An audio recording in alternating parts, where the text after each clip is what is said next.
soit même des déclarations des juges à l'intérieur de ce pays, le dossier suit son cours, soit donc au niveau donc, international avec la déclaration de Macron qui n'engageait que lui, et l'impérialisme français, c'est vrai. Bon, et beaucoup d'autres choses qui ont fait émousser la mobilisation et la lutte. Les dernières déclarations, c'est pour nous dire, bon, ça arrive souvent, c'est presque bouclé, on répète.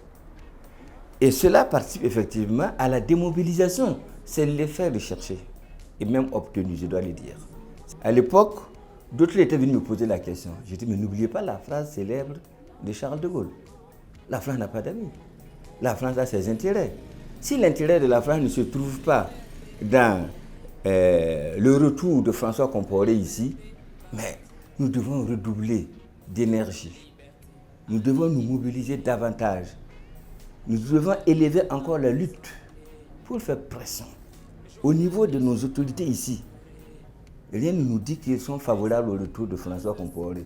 Donc il faut faire la pression ici en redoublant encore d'énergie dans la lutte.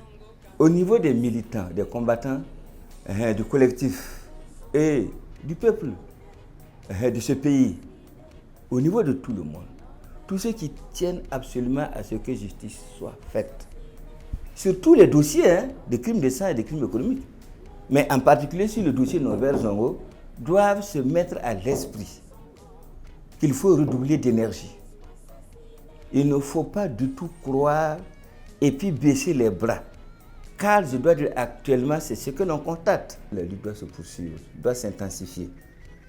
Dans tous les cas, quel que soit le temps que cela va mettre, ce dossier sera jugé. Chaque pouvoir veut remettre ça entre les mains d'un autre, non, ça ne marchera pas.